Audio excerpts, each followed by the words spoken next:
11.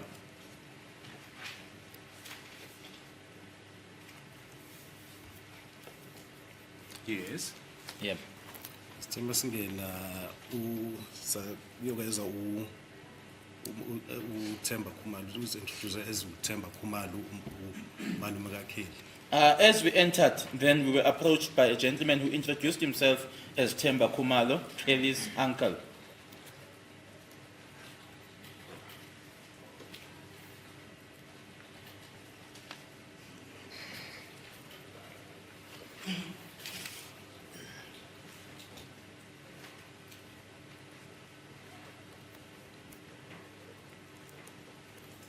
Yes, you may proceed. Yeah, ma.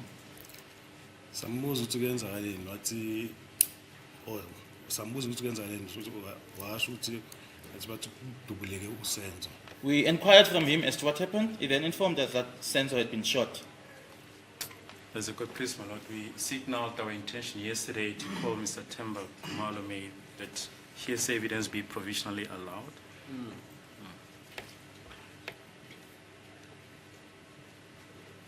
Yes, you may proceed. Ngaqhubeka. Esahamba naye uBankhumalo sangena endlini sacheka. We went into the house together with Khumalo and we checked. Yes. So Yeah. what was the position regarding the house when you were there? When you got there?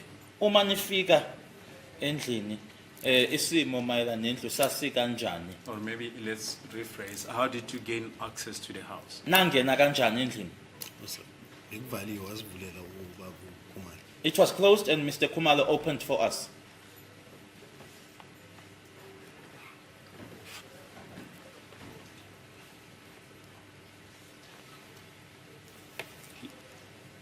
Yes. And which part of the house did you gain ingress into the house? Nangena kuphi endlini? Umnyango wasekitchen. The kitchen door.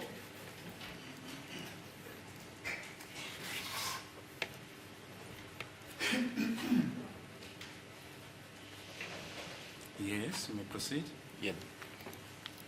Sacheka just ukuthi bone nje athi umadla ka mix up nje. Ngapha kunama cans wetshwala ubonise ukuthi ngathi uyani party nyano something. We checked and then it was sort of mixed up. On the one side we saw cans of alcohol. It appeared as if that there was some party or something. Just a minute.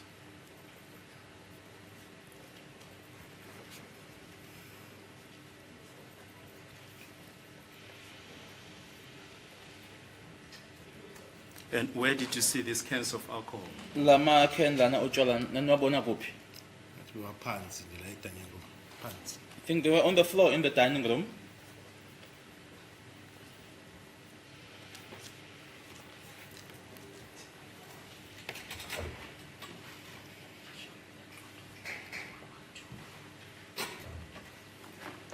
We just want to show you a photo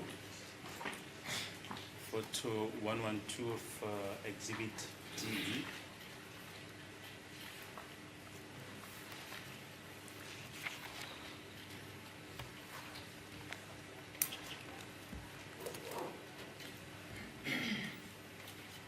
So 77 more combat.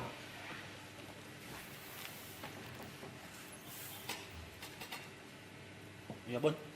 Angiboni.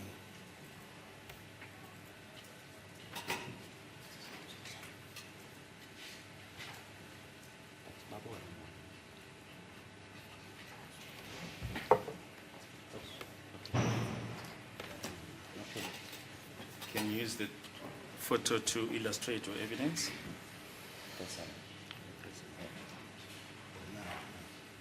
These are the cans.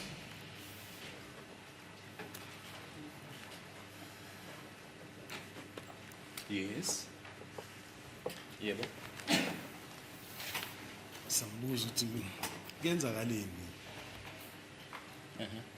Wathi akana information kahle abantu abane information lawa sesibhedlela bonke bahambile. Okay. We inquired from him as to what happened. He informed us that he didn't have information. The people with information are at the hospital. They all left. But into ayazi ukuthi usenzo bathi bamdubulile. But what he knew was that Senzo was shot.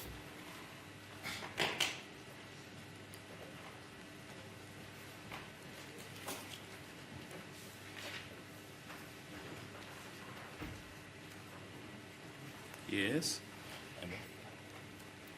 Just must check some sicela akhiye ilona iminyango sigijimisi yelona sothola information yahle. When we were done checking, we then requested him to lock so that we could rush to hospital and get proper information.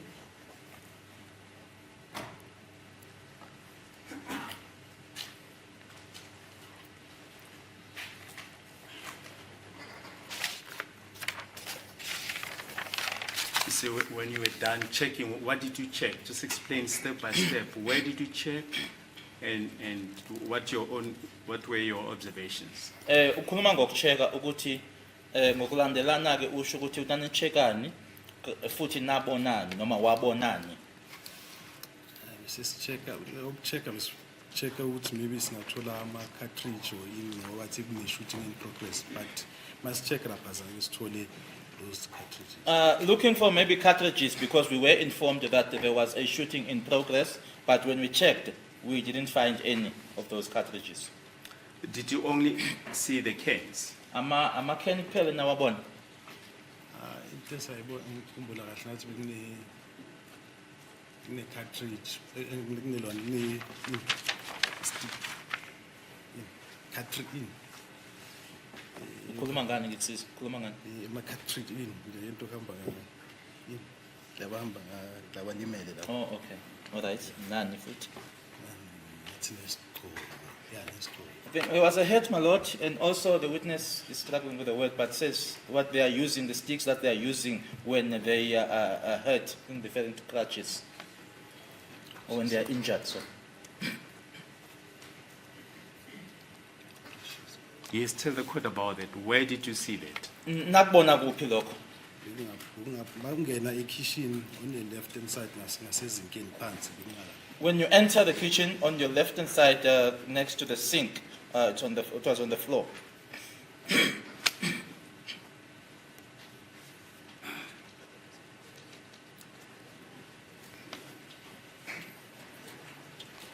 And at what stage did you see these items that you've mentioned? Lezi zinto oyibalileke nizibone nini ngasiphi isikhathi noma ngasiphi stage? Ngasingene uqala ukuthi singene. Just as we entered, the first time when we entered.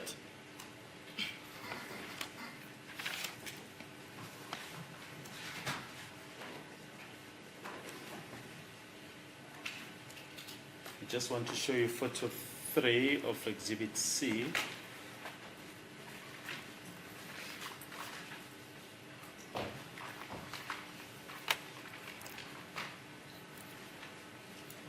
Maybe photo 4 and 5. Yes, photo 5. That will be photo 5 of Exhibit C. We can use that photo to illustrate your evidence. Yebo, ungasho ke. This is the head. This is the crutch.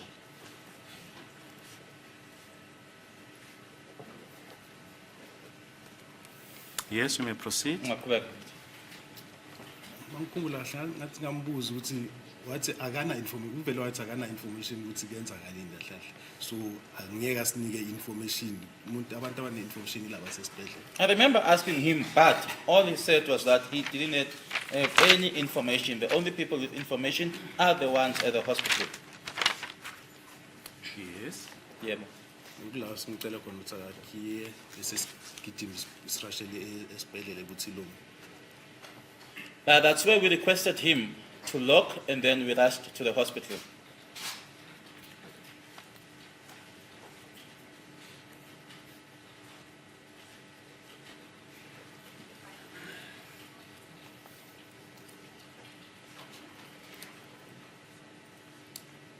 Yes, you may proceed. Yebo.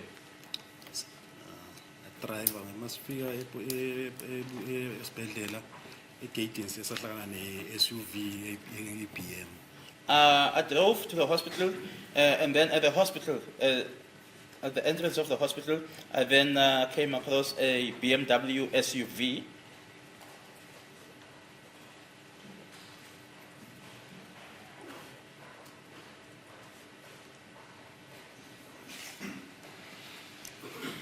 Yes. Yep.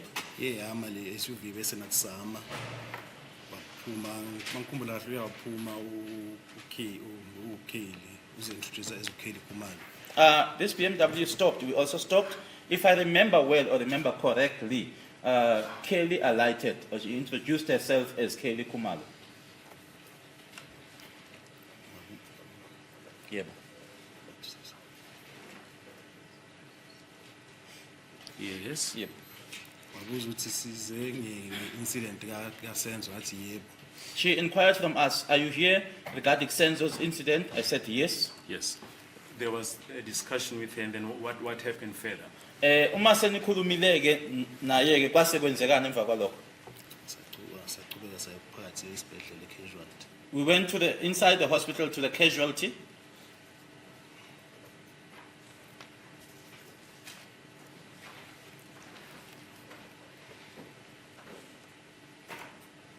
Yes. Yep. Sithe masifike casualty sithole nje ifamily engapha esayidini ka-left sacela umuntu ongasingathola information ngayo sathola usister wathi usister Nceketho. Okay. The family was seated on the left-hand side.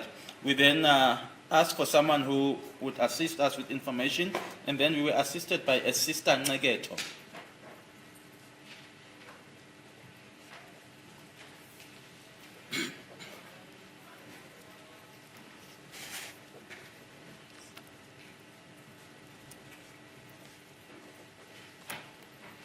Yes.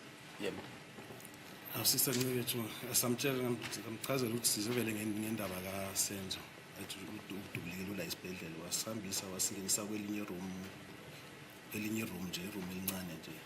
We informed Sister Ncegeto that we were here, or that we were there, because of Senzo. We were informed that he had been shot. She then took us to a small room.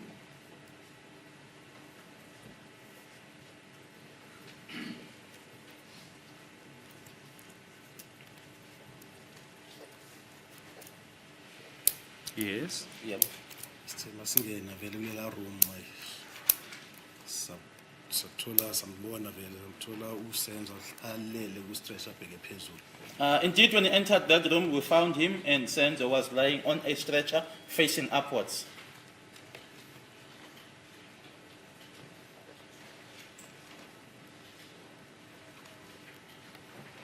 Yes. Yep. Basho ukuthi hayi usho sekashonile vele uSenzo Basho bona. washo Okay. usister Nceketho. Sister Ncegeto then informed us that indeed Senzo was no more.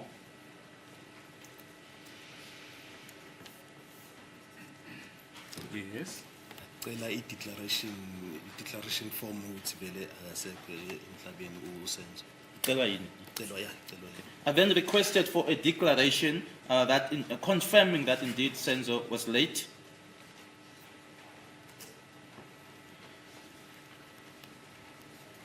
Yes. Yep. Uthe mayaqeda umnikeza ngacela sasondela ngamcheck ngathi ulimele kuphi bamdubule washo ukuthi bamdubule la ngoba it's like I should say bullet hole lie in the middle of his chest la. Okay, I wanted to know exactly where he was shot, and then she pointed out that indeed there was a bullet hole. The witness pointing to the front.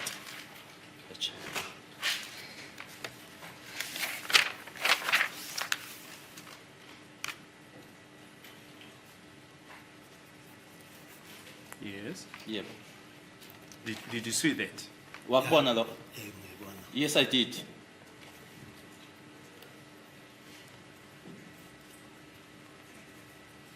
Yes. Yep. Ayikulawe yaklika khona ngathi umthetho isini le ngale muva. That kwaklika kuwe. Waklika ukuthi manje le ayisini. That's where he then clicked that now a scene there at the back. In other words, where we left. It's now a scene.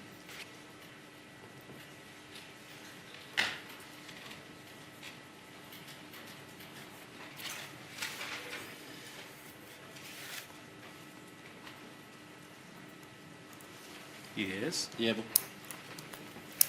Okay, saphuma eromini sacela ngikhumbula kahle ngicela ngingafonela uconstable Mkwili ukuthi eze lapha esibhedlela. And then, if I remember correctly, I contacted Constable Mukwili to come to the hospital.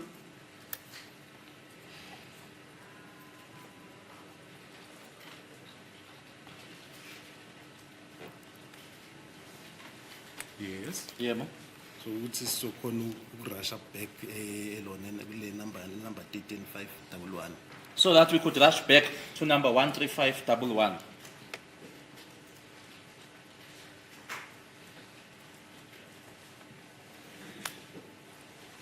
Yes. Yebo. Abuyela la kuhleli family vele khona ngicela oyi-1 ngasicela umuntu oyi-1 esingahamba naye endlini ngoba akekho umuntu owazi ukuthi kuyenzakaleni endlini. Then went to the family that was seated there and requested one person who could go with us back to the house because no one knew as to what happened there.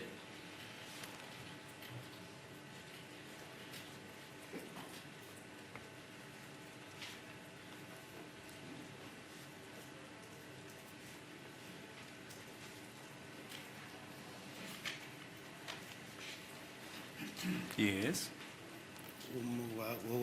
uMakhumalo wavolunteer wathi uzohamba nathi. Makumalo volunteered that she was going to go with us.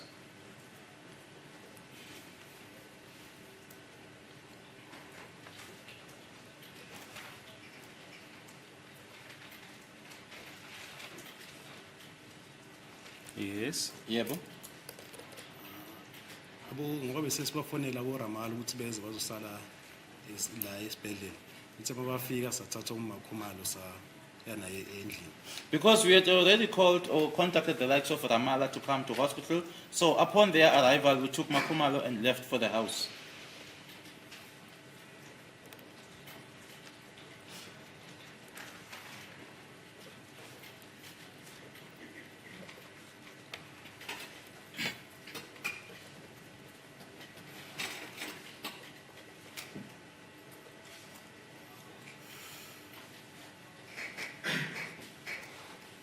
Yes. Yebo. May I proceed? Endleleni bese wasichazela ukuthi kuyenzakaleni endlini. On the way, or as we were traveling, she informed us as to what happened in the house.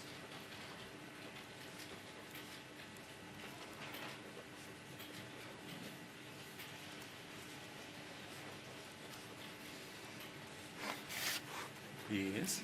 Sithi bese sazi ukuthi sini masifika la ngifika ngathatha yilona i-tape condom tape ngavala igate singayifaka nje sakhondonisini ngasho ukuthi sakhondonisini. Since I knew or were now aware that it was a sin, upon arrival there, I took a tape and I cordoned off the scene.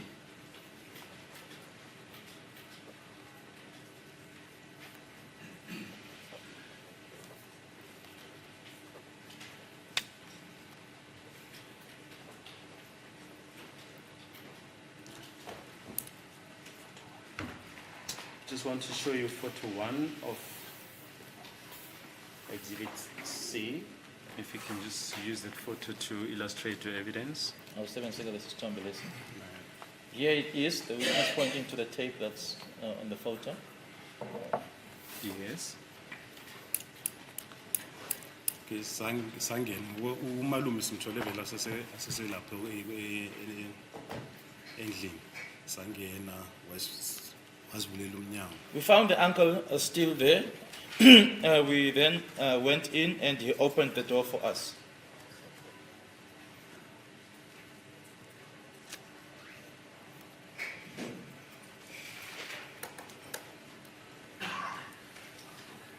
Yes. Yebo. Sema singena sacela uMakhumalo ukuthi ngoba uye bekane enforce wathi wathi akasi demonstrate ukuthi kuyenzakaleni la kuyenzakale khona. And then as we entered, because Makumalo was the one with information, we then asked her to demonstrate to us as to what happened and where it happened. Just a minute.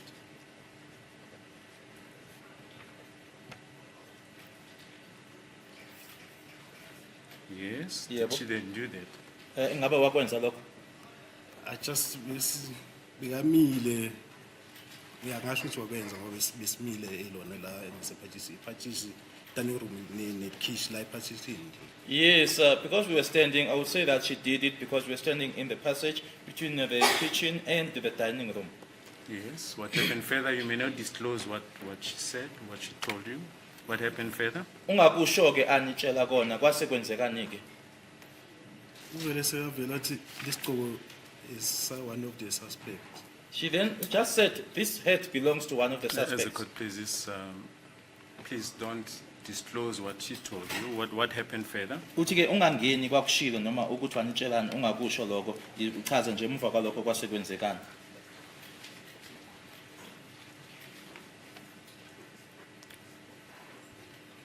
What did you notice yourself? Yini wena owayibona ngawakho amehlo? Sesa-check-a around ukuthi maybe singathola maybe ama-cartridge. We checked around maybe, or if maybe we'd be able to find the cartridges. Yes. Yebo. Themba sa-check-a la bekunesigqoko khona sathola i-bullet projectile. Where the hat was, we found a bullet projectile.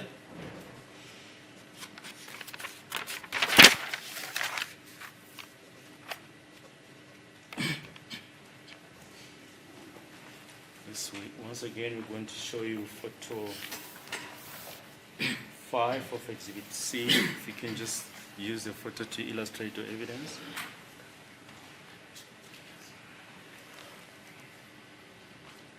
Ungasebenzisa sona-ke lesithombe. Somewhere la. Somewhere here, the witness pointing to where the cone is.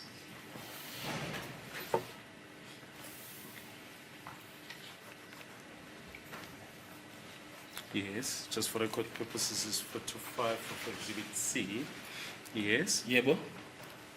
Sabeka something ukuthi ma uyithole i-exhibit ubeka something for ukuthi bone ukuthi la kunelona kune-exhibit. I think we placed something because where something is being found or when there's an exhibit, you just place something there to show that there was an exhibit here.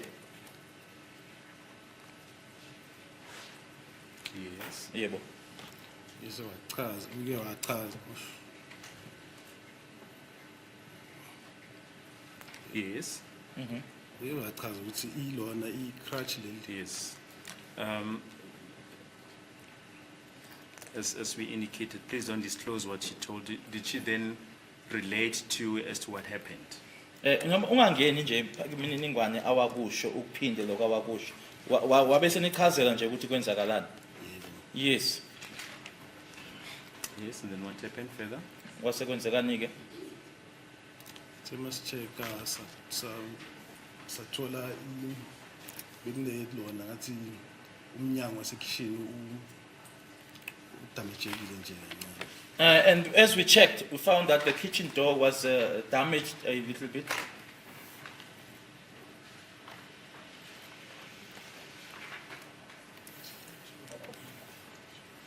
We're going to show you a photo 18 and 19 of Exhibit D.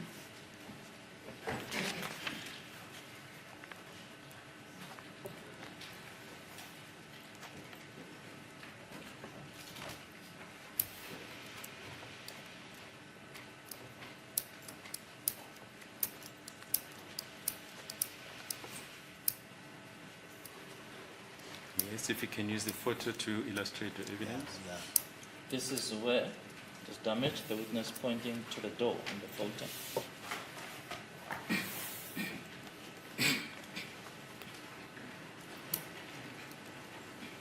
Yes. Yebo.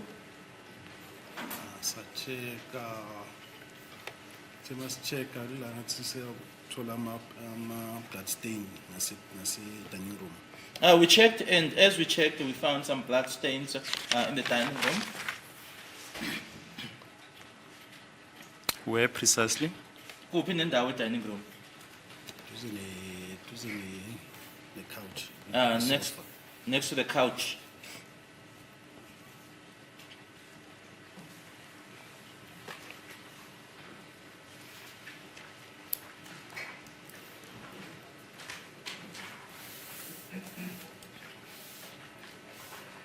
going to show you a photo.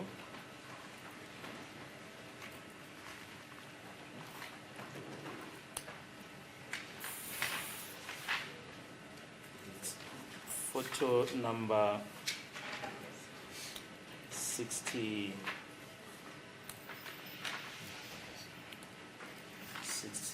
65, I'm sorry, photo number 65.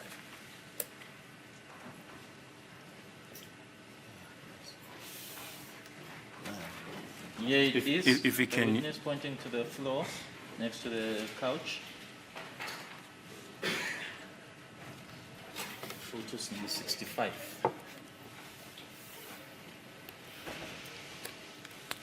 Yes. Yebo? Yeah, such a using this as tool, yeah, it is as tool. That's what we found there.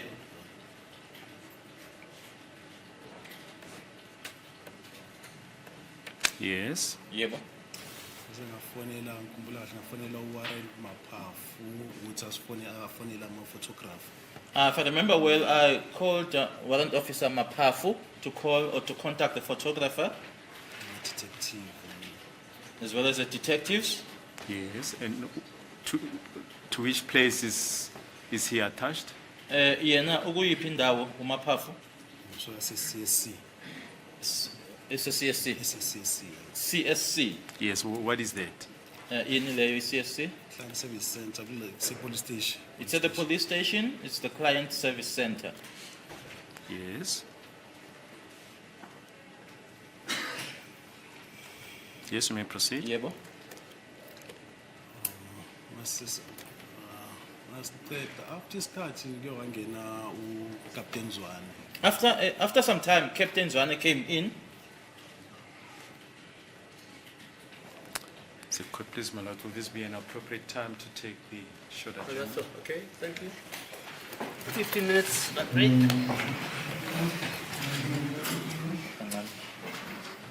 On his arrival, we pointed out to him the things that we found there, the exhibits.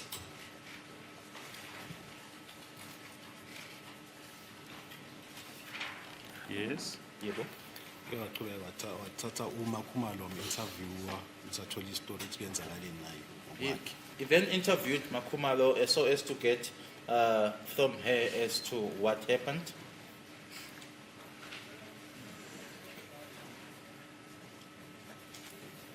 Yes. Yebo? After a while ngikhumbula kahle kula kuke wangena i-photographer.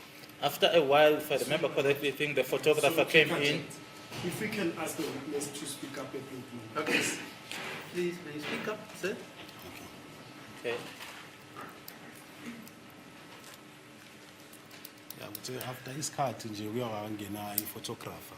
After a while, the photographer came in, Was introduced as Constable Msia. introduced himself as Constable Musia.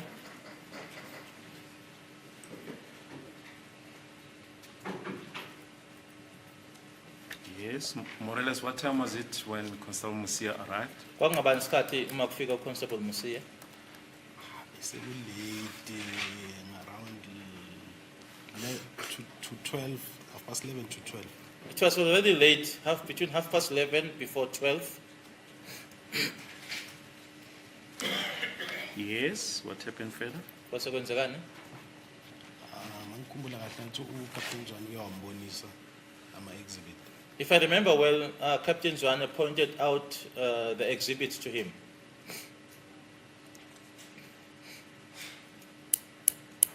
Yes. Yebo.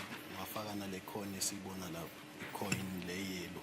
He then placed the cone, the one which we saw on the photograph, the yellow cone. He placed it there.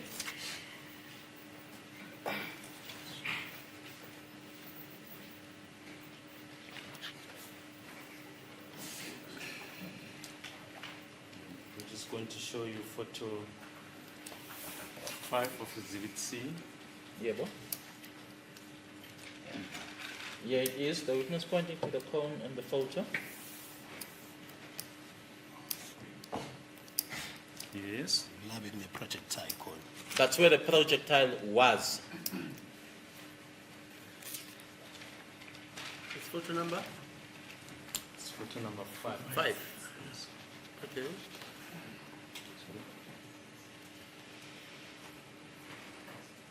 Yes, you may proceed. But isikhathi ngoba uthe mangena umsiya kuke wangena after isikhathi kuke wangena let's say task team. After Msia had entered, and then after some time thereafter, the task team came in.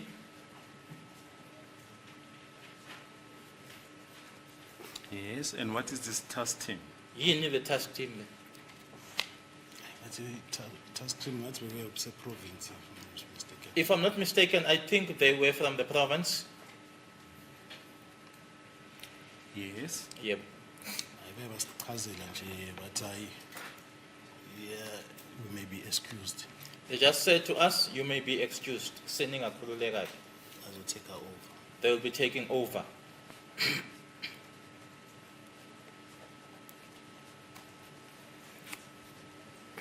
Yes. Saphuma-ke saya ngaphandle. We then went out.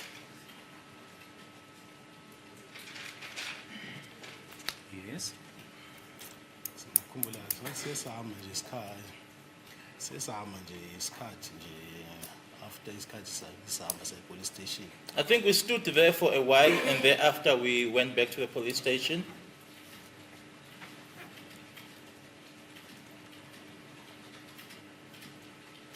Yes. La police station sibe saqedela i-docket sanikeza i-data type ukuthi li-capture. Upon our arrival at the police station, we completed the docket and handed it over to the data capturer to capture it.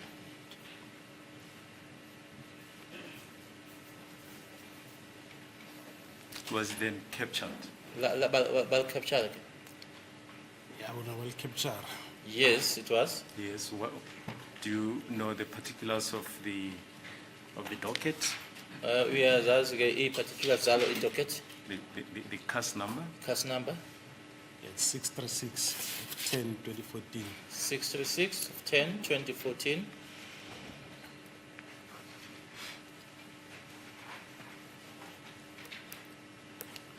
Yes. You testify that you completed the docket at the police station. Where did you commence with the compilation of the docket? Ushilo wathi ukuqedela naqedela e-police station kodwa uqala ngalo naqala kuphi ngalo. Esikini number 13511. At the scene at number 13511.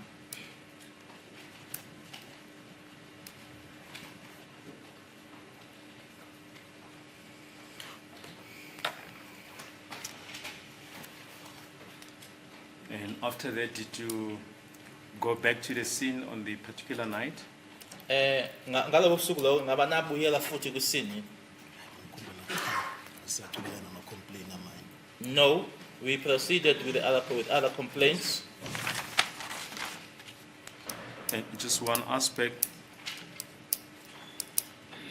When you arrived at the hospital, you testified that there was a BMW SUV and that the lady who introduced herself as Kelly came out. Was she alone?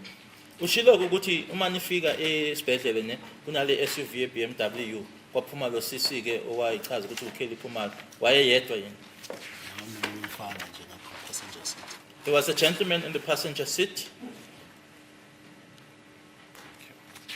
Is there anything else you wish to add? Khona okunye ofuna ukusho? No. Thank you, Mother. That is all. Sarah, please.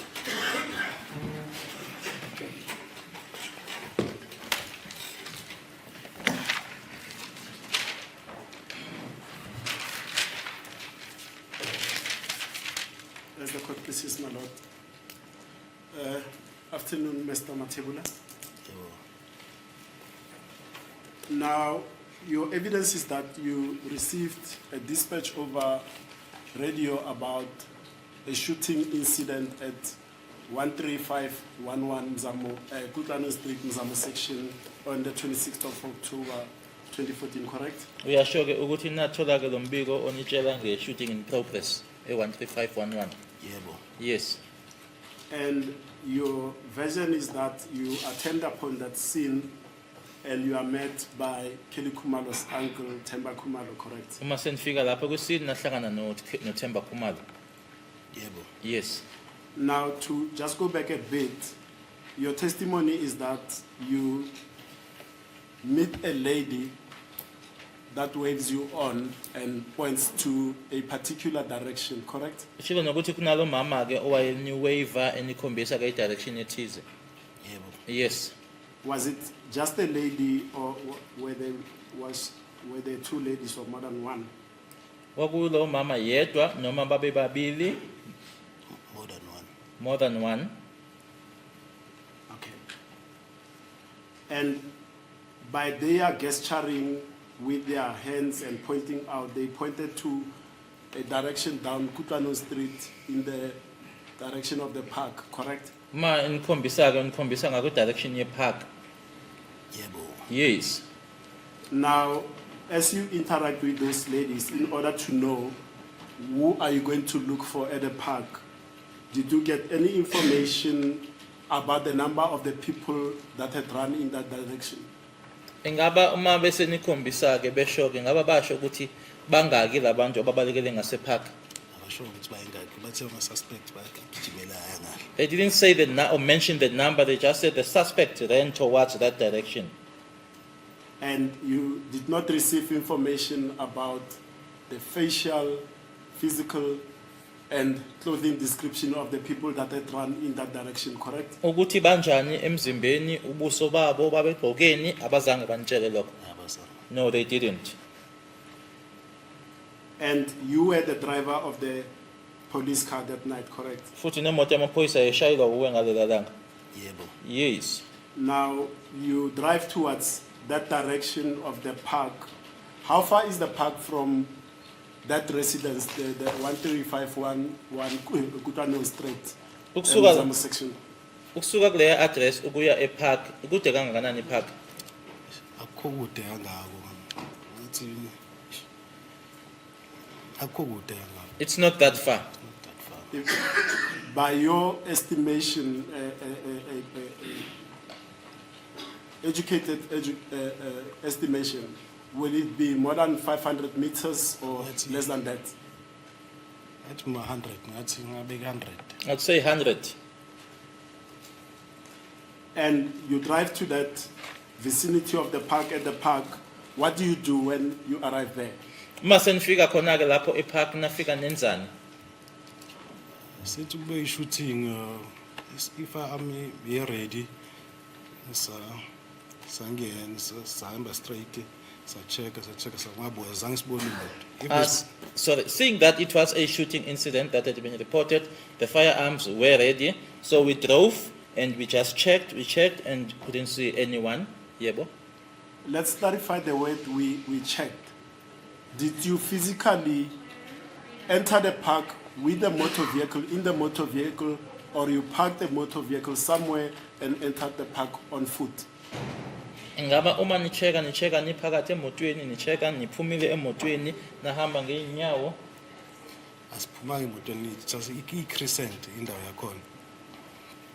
We didn't alight from the vehicle. The place is a crescent. As educated as I am, I don't know what the crescent is. Explain that for me. Crescent.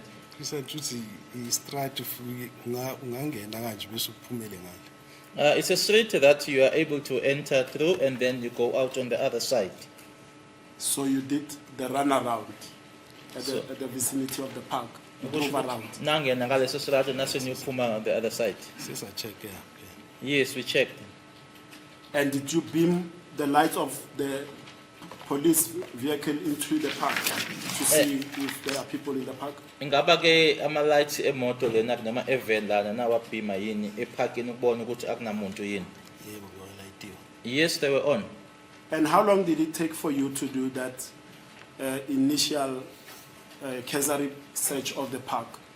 Lokho ke ukuthi ningene, ni drive, ni check bese nihamba kwanithatha isikhathi esingakanani?